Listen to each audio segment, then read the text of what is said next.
오늘 내적 치유라는 제목으로 말씀을 나누겠습니다. 육신의 고통이나 질병은 눈에 보이는 것이기 때문에 우리가 전력을 기울여 치료하려고 애를 씁니다. 그러나 마음은 아무리 병이 들어도 눈에 안 보이기 때문에 대수롭지 않게 생각하고 내버려 둘 때가 많습니다. 그렇지만 마음의 병은 육신의 병 혹은 그보다 더 아프고 괴로워 자살까지 합니다. 육신의 병으로 자살하는 사람도 가끔 있지만은 마음의 병은 다른 사람이 못 보니까 자기 혼자서 알아야 되는 것입니다. 그 고통을 견디지 못해서 스스로 목숨을 끊는 사람들이 수없이 많습니다. 우리의 삶의 기쁨과 행복을 갈기갈기 찢어놓는 마음의 고통을 우리는 다소간 가지고 있는데 이것을 어떻게 해야 되겠습니까? 어떤 마음의 고통이 있어요? 제일 우리가 그냥 보고 지나가고 모르는 것은 마음에 용서하지 못하는 마음인 것입니다. 남의 죄를 용서하지 못하고 마음속에 미움을 갖고 있는 그것이 마음의 병을 가지고는 큰 원인이 되는 것입니다. 마태복음 18장 23절로 35절에 예수께서 말씀하기를 어느 임금님이 종들을 불러서 전부 빚을 청산하라고 하는데 한 종은 10,000달란트 빚을 졌어요. 예를 들어 말하면 한국 돈으로 한 10억쯤 빚을 졌어요. 그래 임금님이 그 신하를 보고 당장 그 빚을 갚으라니까 돈이 없으니 못 갚지 않습니까? 그러니까 이 사람의 처자도 다 종으로 팔고 가재 도구를 다 팔아서 빚을 갚게 하라. 그러니 그 사람이 땅을 치고 울면서 임금님에게 살려달라고 간구함으로 임금님이 불쌍히 여겨서 그 빚을 다 탕감해 주었습니다. 그래서 기뻐 뛰면서 임금님 앞에서 물러나와 밖으로 나왔는데 자기에게 100달란트, 우리 한국 돈으로 말하면 한 1,000,000원 빚진 동료를 만났는데 당장 그 멱살을 잡고 야 이놈아 내 돈 갚아라. 시간을 주십시오. 시간을 주면 내가 갚겠습니다. 무슨 잔소리냐.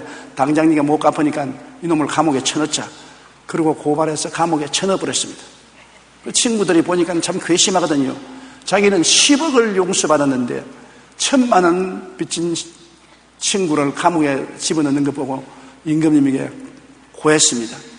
임금님이 그 말을 듣자 분노해서 당장 그 놈을 끌고 오너라. 내가 너에게 10,000달란트를 용서해 주었는데 너희 100달러는 빚진 친구를 감옥에 넣다니 이 나쁜 놈아, 이놈을 당장 감옥에 가두어서 그 빚을 갚을 동안 그 액수만큼 고통을 당하게 하라. 그렇게 예수님이 말씀하시고 너희도 각각 서로 허물을 용서하지 아니하면 이렇게 하시리라. 많은 사람의 육신의 질병과 가정의 고통과 생활의 괴로움이 용서하지 못하는 마음이 있기 때문에 결국 고통의 감옥에 갇혀 있다는 것을 주님께서는 말씀한 것입니다. 죄인이 십자가에 달린 예수님의 언택으로 모든 죄를 탕감받았지 않습니까? 여러분과 난 다 죄인입니다. 도저히 우리 힘으로 갚을 수 없는 사형선고를 받기에 마땅한 죄인인데 이 죄를 우리는 예수님에 의해서 다 탕감받았습니다. 죄를 한 번도 안 지은 것처럼 탕감해버렸었습니다. 그러기 위해서 예수님은 십자가에서 몸부림치며 6시간 동안 매달려 몸짓고 피를 흘려 고통을 당했었습니다. 그 피값으로 탕감해버렸어요.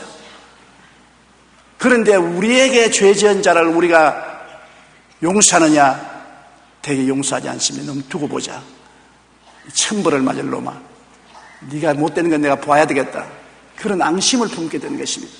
그것이 바로 하나님 앞에서 괘씸하게 보여지게 되고 그것이 우리의 심신의 고통을 가져오는 원인이 된다는 것입니다. 로마서 3장 23절로 24절에 모든 사람이 죄를 범하였으며 하나님의 영광에 이르지 못하더니 그리스도 예수 안에 있는 속량으로 말미암아 하나님의 은혜로 값없이 의롭다 하심을 얻게 되었나니라.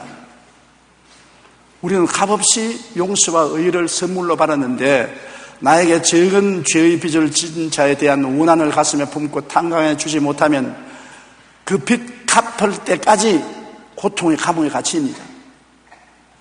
마태복음 6장 14절로 15절에 너희가 사람의 잘못을 용서하면 너희 하늘 아버지께서도 너희 잘못을 용서하려니와 너희가 사람의 잘못을 용서하지 아니하면 너희 아버지께서도 너희 잘못을 용서하지 아니하시리라 그랬습니다. 우리가 하나님께 큰 용서를 받았는데 우리에게 죄 지은 자를 용서하지 아니하면 우리 죄도 하나님이 용서하는 것을 취소해버리겠다는 것입니다. 그리고 용서 안 해준 만큼 고통의 감옥에 갇혀서 괴로움을 받겠다는 것입니다. 많은 사람의 고통이 약을 먹어도 낫지 아니하고 치료를 받아도 효과가 없고 괴로운 사람 많습니다.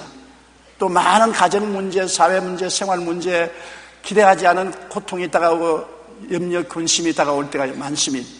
그때 우리가 늘 생각해야 될 것은 내게 죄 지은 자를 용서해 주지 않아서 하나님이 나에게 이런 고통을 가하는 것이 아닌가 깊이 생각해 봐야 되는 것입니다. 상담학자 보비 커닝햄은 그가 쓴 치유적인 용서의 역할에서 사회적으로 성공한 여인이 어린 시절에 아버지에 대한 상처와 미움을 극복하지 못하고 자살한 이야기가 기록되어 있습니다. 굉장히 지금은 좋은 집에서 훌륭한 남편 모시고 자녀들도 기르면서 잘 사는데 이 부인에게는 행복이 없습니다. 자랄 때 아버지에게 구박하고 박대당한 고통이 마음에 있어 아버지를 용서하지 못합니다. 자나깨나 아버지를 미워하고 저주하고 아버지를 욕했습니다. 그러니 그 용서하지 못하는 마음으로 불행해가지고서 결국은 그 좋은 집에 좋은 남편의 자식들 두고 어느 날 자살해버리고 말한 것입니다. 한때 상처받은 마음의 중심에 자리 잡고 있으면 그것이 그 사람을 움켜잡고 평생을 불행하게 만듭니다. 용서하지 못하는 마음은 인간 영혼에 가장 강력한 독소로 작용하여 자신을 괴롭히고 인간관계가 불화와 갈등을 조장합니다. 또한 자신의 인격을 파괴하고 신체적인 병의 증상을 나타냅니다. 불면증, 변비, 소화불량, 두통, 면역력 저하, 암 등 질병을 유발한다고 합니다. 그러나 용서하지 못한 마음을 가질 때 가장 큰 피해를 보는 사람은 내 원수가 아니라 내 자신인 것입니다. 내가 마음속에 용서하지 못하고 원한을 품고 있으면 그것이 독을 발해서 내가 고통을 당하지 원수는 고통을 당하지 않습니다. 마음의 병은 육신의 병보다 더 아프고 괴로워 자살 충동까지 느끼게 됩니다. 우리 삶의 기쁨과 행복을 앗아가는 마음의 병은 용서하지 못할 때 생기는 것입니다. 에베소 4장 32절 우리 다 같이 한번 읽어보십시다. 서로 친절하게 하며 불쌍히 여기며 서로 용서하기를 하나님이 그리스도 안에서 너희를 용서함과 같이 하고 그렇게 말씀하신 것입니다. 우리가 2008년을 보내면서 우리 마음속에 있는 미움과 원한을 다 풀어버리고 가야 되는 것입니다. 그 용서하지 못하는 마음을 가지고 그 독소를 가슴에 품고 2009년 새해를 또 맞이한다면 새해 역시 고통의 굴레가 우리에게 떠나지 아니하고 괴로워하게 되는 것입니다.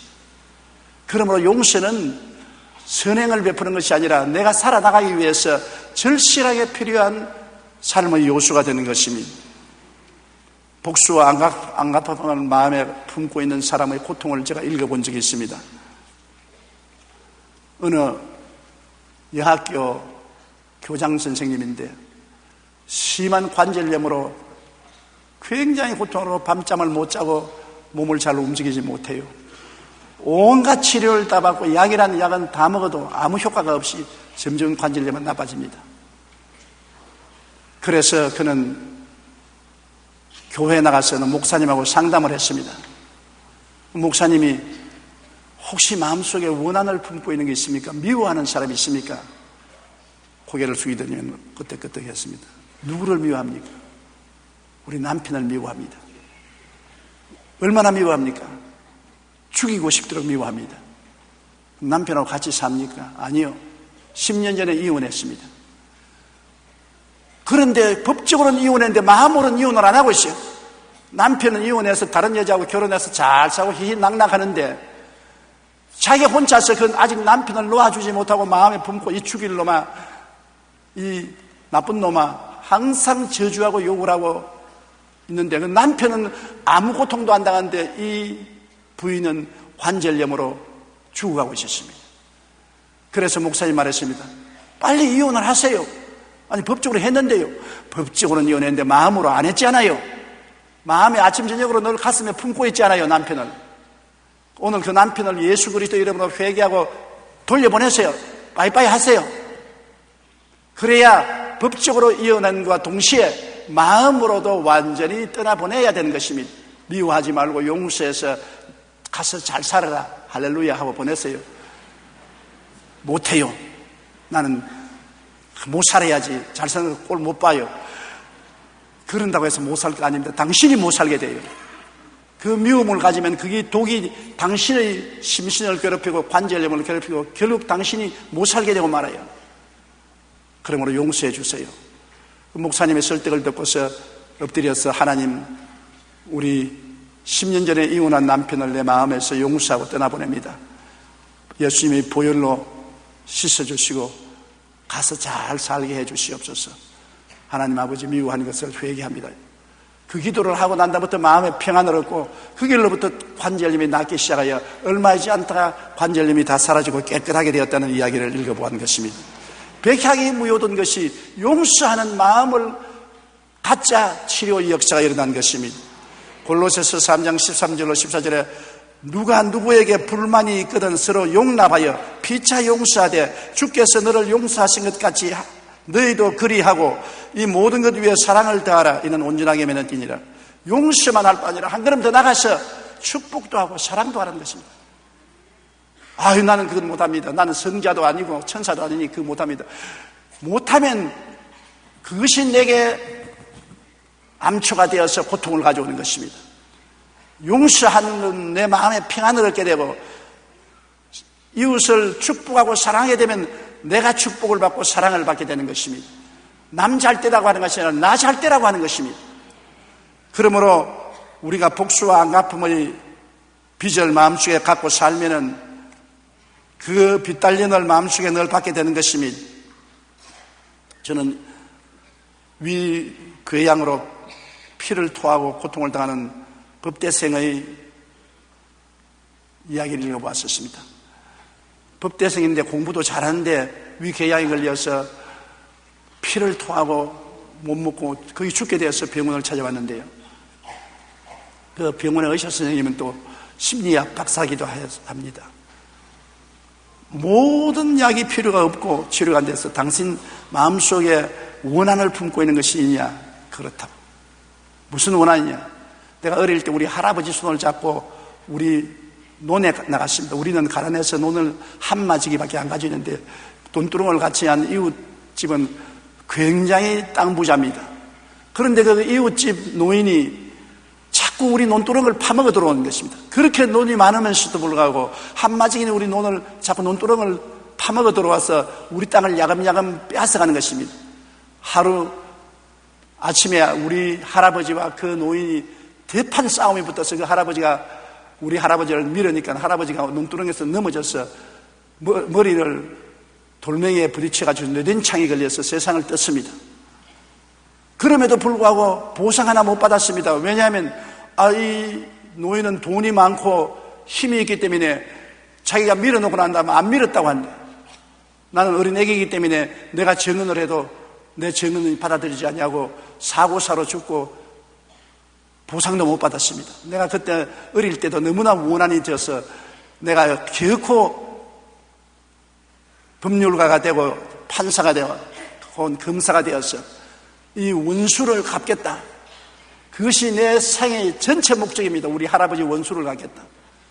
그래서 나는 고등학교를 마치고 법대에 들어와서 지금 법률을 공부하고 있는데 원수를 갚기 전에 내가 죽게 되었습니다. 위궤양에 걸려서 밥을 못 먹고 이렇게 고통스러워서 어떻게 합니까? 그러니까 의사 선생님이 당신은 운수하기 전에 당신이 먼저 죽소. 당신의 위궤양은 미움으로 말미암아 다가온 독소요. 당신이 그 노인에 대한 미움을 놓아버리고 용서하고 축복해주면 당신이 낫습니다. 이 청년이 고개를 슬슬 흔들었습니다.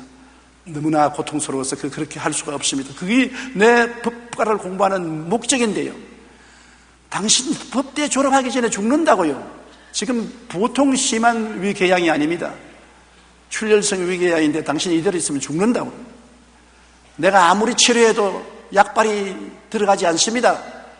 당신의 마음속에 미워하고 원한을 품은 독소가 있으니까 안 되지 않아요.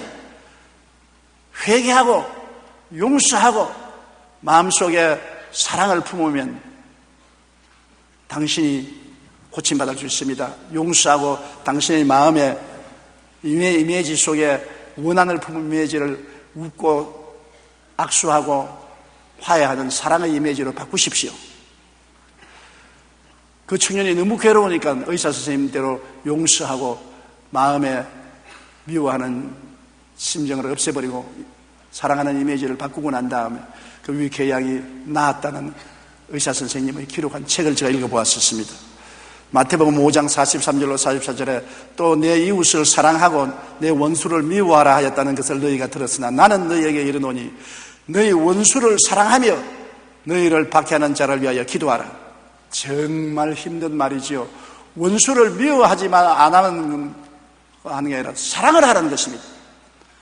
보통 여러분 우리는 이렇게 말하는 나 사랑은 못해도 미워는 안 하겠습니다. 그러나 한 걸음 더 나가서 원수를 사랑하고 원수를 축복하는 기도를 하는 것입니다. 그렇게 불공평한 일이 어디 있습니까? 원수를 어떻게 내가 사랑하고 잘 되라고 기도합니까? 결국은 원수를 사랑하라는 것은 너 자신을 사랑하라는 것이고 원수를 위해서 기도하라는 것은 너 자신을 위해서 기도하라는 것과 같은 것입니다. 원수를 향한 사랑이 원수에게 떨어지지 않습니다. 돌아와서 나에게 들어와서 내가 사랑으로 치료를 받게 되고 원수를 축복하는 기도를 하면 그 기도가 원수에게 떨어지는 것이 아니라 내게로 돌아와서 나에게 축복으로 변화되는 것입니다. 결국엔 내 자신이 축복받고 살기 위해서 미움을 던져버리고 원수를 사랑하고 원수를 위해서 기도하라는 이 하늘나라의 원리를 주님께서 말씀한 것입니다. 우리가 인간의 이성으로는 도저히 깨달을 수 없고 그럴 수가 있느냐고 생각하지만은 하나님은 그 원리를 우리에게 보여주시는 것입니다. 마가복음 11장 25절에 서서 기도할 때 아무에게나 혐의가 있거든 용서하라. 그리하여 하늘에 계신 너희 아버지께서도 너희 허물을 사하여 주시니라. 이거 보십시오. 이웃을 용서하는 것은 이웃 잘 되라고 하는 것이 아니라 내가 용서받기 위해서 그렇게 하는 것입니다. 내가 이웃을 용서하지 못하면 내가 용서 못 받는 것입니다. 그러므로 이웃을 용서하고 축복해 주는 것은 내가 용서를 받고 내가 축복을 받기 위해서 하는 길이 바로 그것인 것입니다. 하버드 대학의 카논 박사는 연구 결과 화를 내면 보통 때보다 피가 훨씬 빨리 응고된다고 말했었습니다.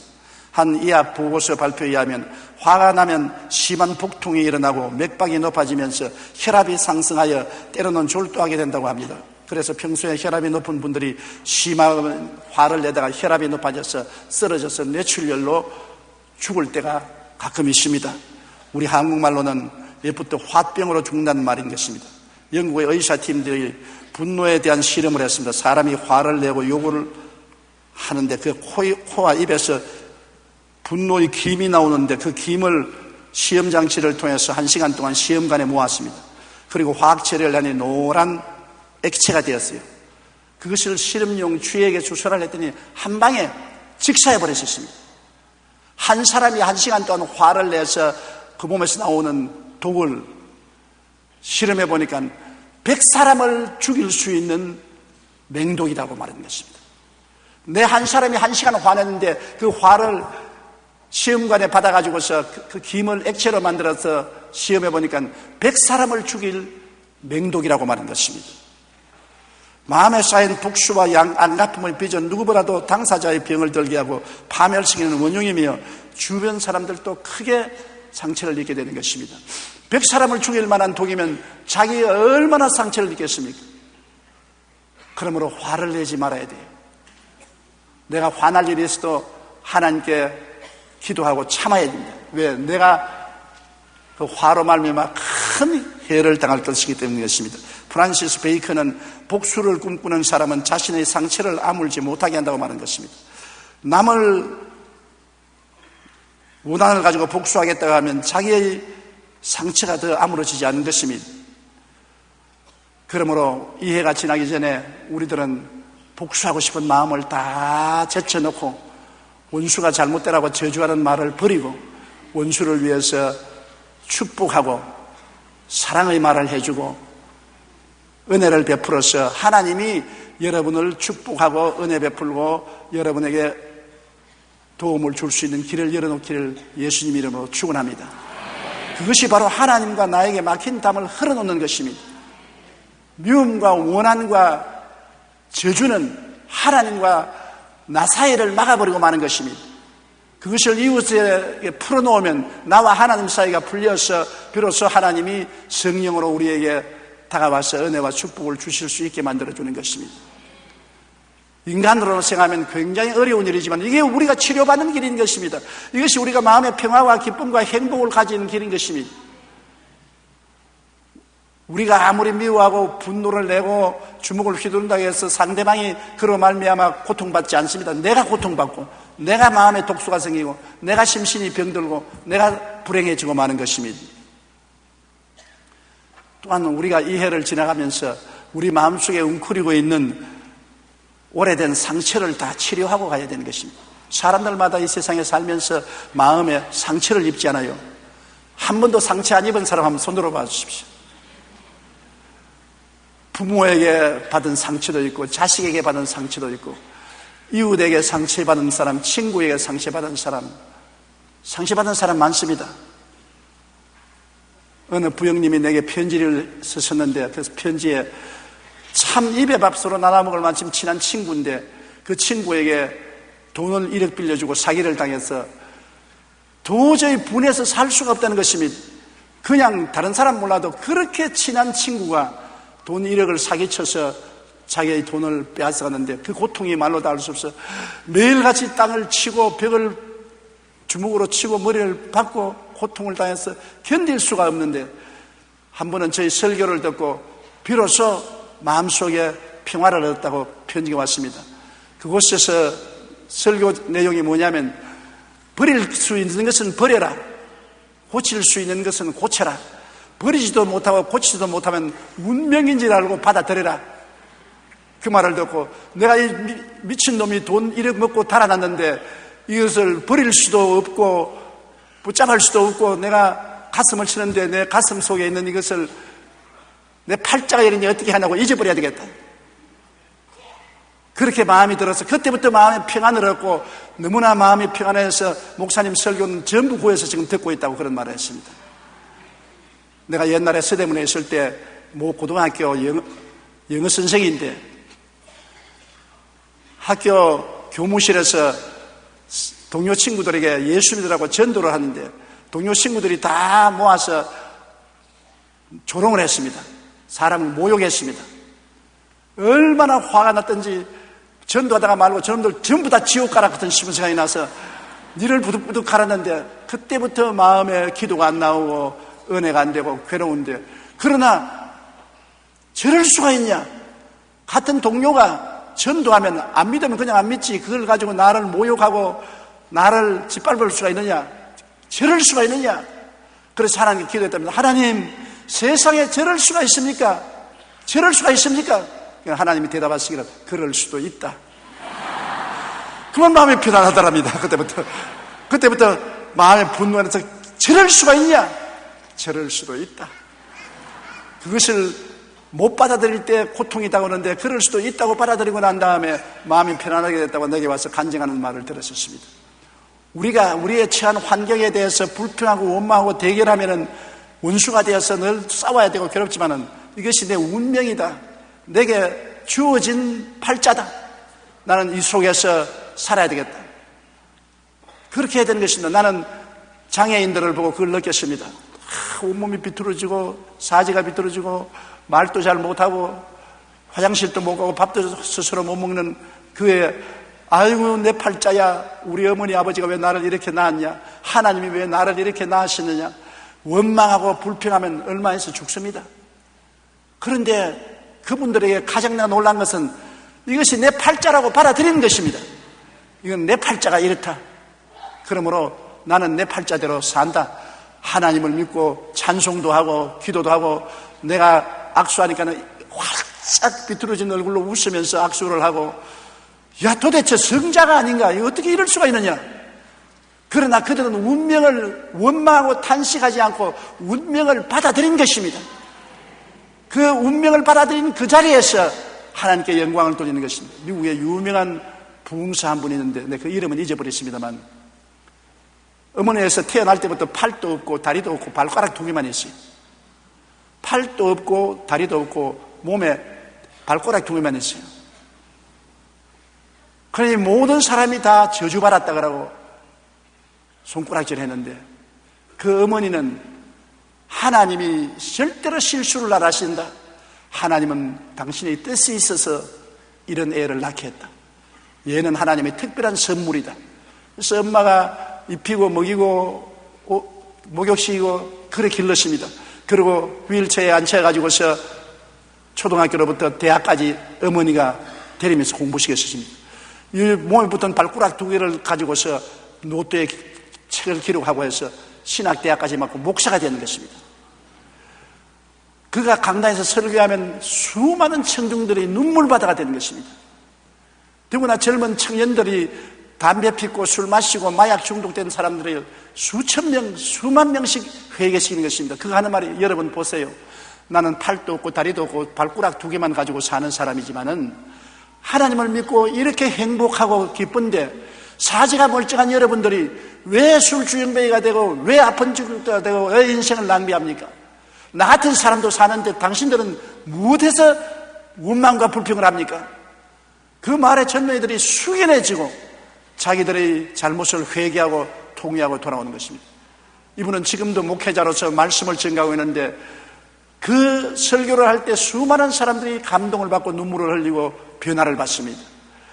자기가 그렇다고 해서 원망하고 불평하고 나는 팔도 없고 다리도 없고 발가락 2개만 가지고 태어났으니 이럴 수가 있느냐고 부모를 원망하고 하나님을 원망했더라면 벌써 죽었을 것입니다. 그러나 하나님께 감사하고 찬양하고 웃고, 자기는 특별한 사명을 가지고 나온 사람이 자기 그 사명을 다한다고 할 때 하나님이 같이 하셔서 축복해 주시고 귀하게 사용하는 종이 된 것입니다. 그러므로 여러분, 우리의 운명을 버릴 수 있으면 버리십시오. 고칠 수 있으면 고치십시오. 버리지도 못하고 고치지도 못할 바에는 받아들이십시오. 그리고 하나님께 극복할 수 있는 힘을 달라고 기도하고 감사하십시오. 어떤 부인이 심히 자기 주장에 강하고 자기를 나타내려고 몸부림치는 그런 부인이기 때문에 사람들이 다 기피했습니다.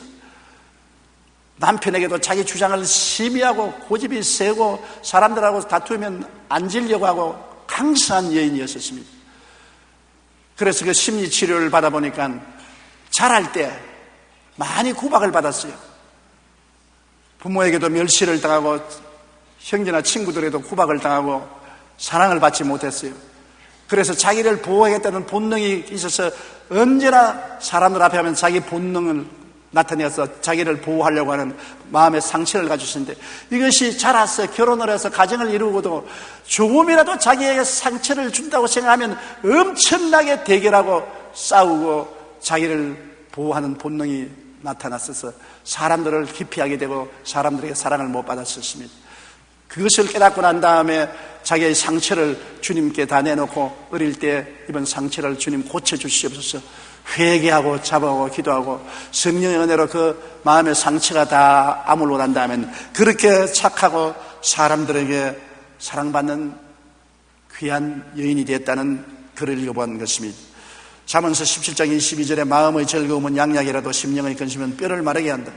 마음이 편안하고 즐거우면 그것이 약공장이 되어서 모든 병을 고치지만은 마음의 근심은 뼈로 마르게 한다.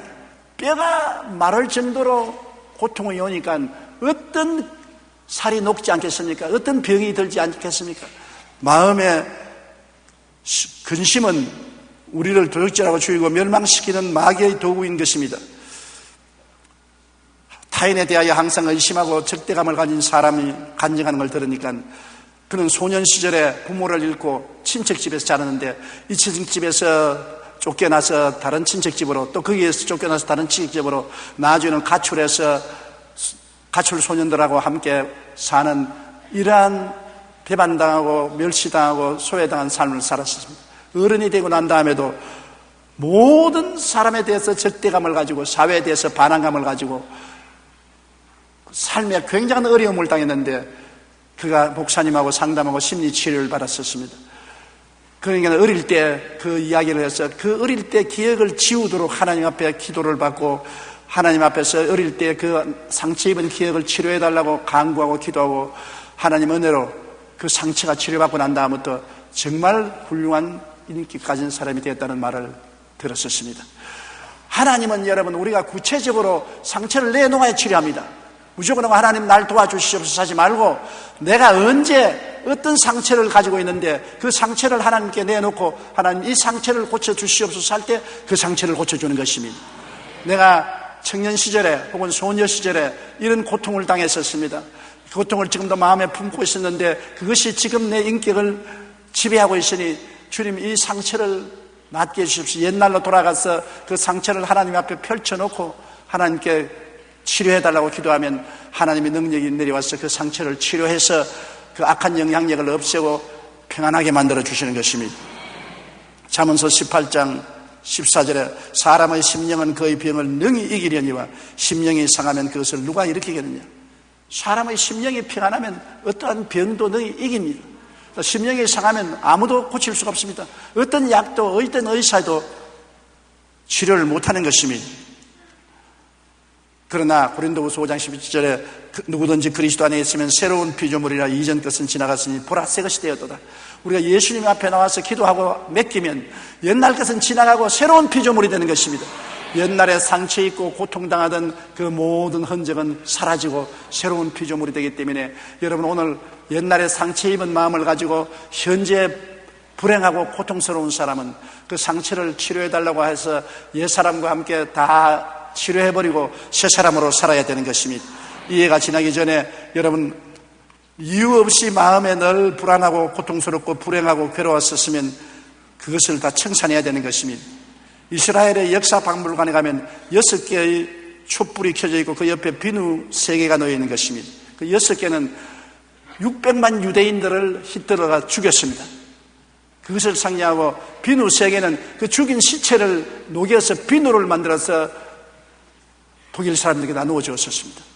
그러니 그 유대인 박물관에 간 유대인들이 보면 치를 떱니다. 600만을 죽이고 그 살을 녹여서 비누를 만들어 사용했다니 세상에 이럴 수가 있느냐. 왜 히틀러가 600만 유대인을 죽이고 그 몸을 녹여서 비누를 만들었습니까? 그 이유는 이렇습니다. 어릴 때 그 아버지가 이웃에 사는 큰 유대인 남자의 사생자였습니다. 그 유대인이 외도를 해서 사생자를 낳은 것이 바로 히틀러의 아버지입니다. 그리고 그 아버지가 사업한다고 밖에 널나가 돌아다닐 동안에 어머니는 역시 유대인하고 좋지 않은 관계를 맺는 것을 히틀러가 보았었습니다. 그 아버지는 자기의 분노를 이 아들에게 때리고 히틀러를 고통받게 하고 그 어머니는 히틀러에 대한 관심이 없었습니다. 그래서 히틀러는 어릴 때 유대인에 대한 원한을 마음속에 품고 있었습니다. 그러다 그가 나중에 독일의 수상이 되자 착수한 것이 유대인 박멸주의입니다. 600만의 유대인을 죽였습니다. 한 사람이 그 마음속에 가지고 있는 상처 입은 그 상처가 아물지 않으니까 그것이 밖으로 나와서 살을 가지고 600만을 죽이고 그 살을 녹여서 비누를 만들어서 썼다니 얼마나 비참한 것입니까? 심리학자들에 의하면 공격적인 행동은 어린 시절의 폭력과 학대로 인해 해결되지 않는 슬픔 때문이라고 설명합니다. 그래서 대부분 어린 시절에 학대받고 성장한 아이가 성인이 되면 폭력적인 사람이 되는 것입니다. 우연히 폭력적이지 않습니다. 과거에 어릴 때 상처 입은 그 상처가 아물지 않았기 때문에 성인이 되어도 그것이 나타나서 사람을 폭력적으로 만드는 것입니다. 마음속에 웅크리고 있는 상처 입은 기억을 해결하지 못하면 폭력적이고 파괴적인 행동으로 나타나 남에게 큰 고통을 가합니다. 또한 자신에게는 신체적인 병으로 나타나고 고통 가운데 빠지게 하는 것입니다. 거의 모든 사람들은 옛날 상처 입은 기억을 마음에 파묻어 놓고 삽니다. 옛날은 싫다, 파묻어 버리죠. 마음속에 깊이 파묻어 버리고 잊어버리는 것을 생각합니다. 그러나 잠재의식 속에 들어간 옛날 상처는 없어지지 않습니다. 비가 오고 난 다음에 운물을 들여다보면 기름이 둥둥둥 떠 있었습니다. 퍼른 기름이 물에 떠 있어요.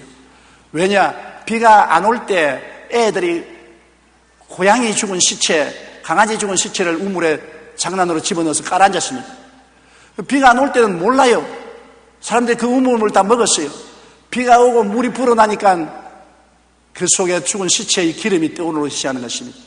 그처럼 우리가 상처를 전부 마음속에 그냥 눌러버리면 보통 때는 몰라요. 그러나 어떤 일을 당하면 그 상처가 다 살아 일어나서 사람을 폭력적으로 만들고 완악하게 만들고 몰리해한 사람이 되고 무정한 사람으로 만드는 그런 영향력을 발휘하는 것입니다. 그러나 그 상처 입은 자기는 끊임없는 고통스러워하고 울고 있고 그것이 마음의 표면에 여러 가지 심적 병으로 나타나는 것입니다. 내 속에 울고 있는 또 다른 내가 있다는 것을 알아야 되는 것입니다. 울고 있는 소년, 소녀, 젊은 시절에 울고 있는 아가씨, 청년, 상처 입은 것을 치료하려면 그것은 그 속에서 늘 울고 있는 것입니다. 그 울음이 그 인생을 변화시키고 이끌어가는 것입니다. 그러므로 우리는 주님 앞에 마음을 탁 틀어놓고 옛날 상처 입은 자아를 용서하고 회개하고 치료시켜서 잊어버려야 되는 것입니다. 여러분, 용련향에 대해서 들어본 적이 있습니까? 이 세상에서 제일 비싼 향입니다.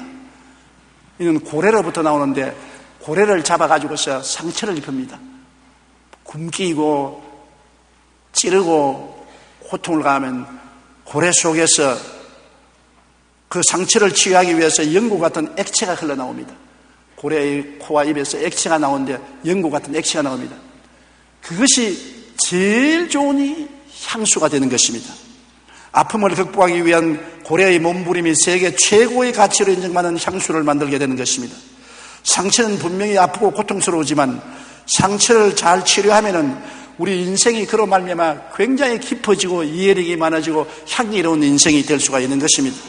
상처를 그대로 내버려 두느냐, 상처를 그리스도 이름으로 치료하느냐, 그것이 우리 인생에 굉장히 큰 변화를 가져오는 것입니다. 상처는 별이 된다라는 서양석이 있는 것입니다. 지금까지 당한 현재의 아픔에 대해서 신앙적으로 반응하여 그 상처에 하나님의 역사가 일어나면 그 상처가 오히려 내 인생에 큰 별이 되는 것입니다. 큰 병을 오래 앓다가 나은 사람은 환자들을 사랑합니다. 자기가 옛날에 많이 가난해 본 사람은 가난한 사람을 동정합니다. 자기가 옛날에 많이 슬펐다가 고침받은 사람은 슬픈 사람을 위로합니다. 그 상처가 오히려 향기롭게 되고 아름다운 별이 되는 것입니다. 치료하지 못하면 그 상처가 우리에게 고통과 괴로움으로 남아서 큰 어려움을 가져오지만은 치료를 받으면 받을수록 그는 더 아름다운 별이 되고 향기로운 삶을 살게 되는 것입니다. 상처가 여러분에게 결코 해가 되지 않습니다.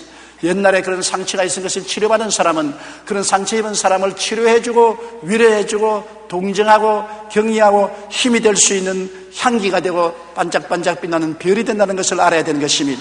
반드시 상처가 우리에게 나쁜 것은 아닙니다. 치료 안 할 때 나쁘지, 치료하면 나쁘지 않습니다. 그러므로 우리는 주님 앞에 마음을 탁 펴놓고 하나님, 나는 과거에 이런 상처가 있습니다. 주님께서 십자가의 손으로 내 상처를 어루만져 치료하여 주시옵소서. 치료받으면 달라지는 것입니다. 미운 남편도 사랑스럽게 되고 보기 싫은 아내도 보고 싶게 되고 부모도 미워했으나 부모를 용서하고 사랑하게 되면 부모를 그리워하게 되고 삶의 태도가 완전히 달라지는 것입니다. 우리는 모두 다 이 마음속에 미워하는 일도 있고 원한을 가진 사람도 있고 과거에 입은 상처도 가지고 있습니다. 그러한 것들이 복합적으로 역사에서 우리 마음의 슬픔과 고통과 불안과 불행을 가지고 있는 것입니다. 우리가 새해를 맞이하면서 이런 것을 그대로 두고서 새해를 맞이하시는 절대로 안 되는 것입니다. 미움은 용서하고 원한은 다 축복으로 떠나보내고 상처는 주님 앞에 드러내놓고 치료받고 변화받아서 새로운 피조물이 되어 하나님께 나갈 때 하나님은 여러분의 손을 잡고 너희 장래는 내가 보장해주마. 영혼이 잘됨같이 범사에 잘됨에 강건하고 생명을 얻되 넘치게 얻게 해주겠다고 하나님 말씀해 주시는 것입니다. 이것이 우리 예수 믿는 사람의 큰 장점인 것입니다.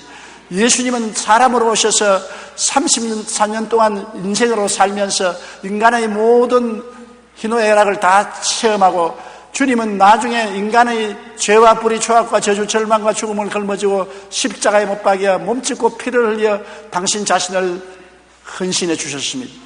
주님은 우리의 모든 사정을 다 압니다. 왜냐하면 우리가 되었기 때문에, 우리처럼 인생을 살았기 때문에. 그가 태어날 때도 가장 가난하게 태어나서 누울 자리가 없어 말구유에 누웠었습니다. 청년 시절에는 아버지를 도와 목수일을 했었습니다. 그리고 수많은 사람에게 멸시를 당하고 손가락질을 당하고 배반을 입었었습니다. 나중엔 자기 사랑하는 제자에게 팔려서 원수의 손에 넘어가고 그 많은 고통과 괴로움을 겪었기 때문에 주님은 우리를 다 아는 것입니다. 우리의 모든 고통과 괴로움을 다 아는 것입니다. 예수님께 나가면 주님께서 못 고칠 병이 하나도 없습니다. 마음의 병을 다 고치고 마음의 원한을 다 씻어주는 것입니다. 그렇기 때문에 수고하고 무거운 짐진 자들은 다 내게로 오라겠습니다. 어떤 마음의 수고와 무거운 짐을 져도 다 내게로 오라. 내가 너를 쉬게 해주겠다고 말씀하는 것입니다. 주님이 못자국난 손으로 여러분을 어루만져주고 여러분을 마사지해 주시면 여러분은 새 사람이 되는 것입니다. 보라, 새 것이 되었다고 말할 수 있는 것입니다. 오늘 여러분이 교회를 떠나기 전에 예수님 앞에서 새 것이 되어 나가십시다. 새 사람이 되어서 새해를 향해서 우리 나가는 개인이 되시기를 주님 이름으로 축원합니다. 우리 고개 숙여 기도드리겠습니다. 사랑이 많으신 우리 아버지 하나님, 우리는 이 세상에 살면서 많은 미워하는 사람도 생겼고 원수도 생겼고 원한도 가지고 있고 이것을 풀지 않고 있을 때가 너무나 많습니다. 오늘 원하오니 주의 성령께서 도와주셔서 미워하는 사람 다 풀게 도와주시옵소서. 용서하고 사랑해서 내 마음에서 떠나가게 하여 주시옵소서. 내 마음이 홀가분해지고 치료되게 도와주시옵시고 우리가 살아오는 동안에 입은 마음의 상처도 감추어 놓지 말고 피하지 말고 주님 앞에 드러내놓고 다 치료를 받고 고침을 받아 상처가 향기가 되고 반짝이는 별이 되게 만들어 주시옵소서. 모든 수고하고 무거운 심신의 짐을 다 벗어놓고 새로운 마음, 새로운 정신으로 새해를 맞이하는 우리들이 되게 도와주시옵소서. 예수님 이름으로 기도드리옵나이다. 아멘.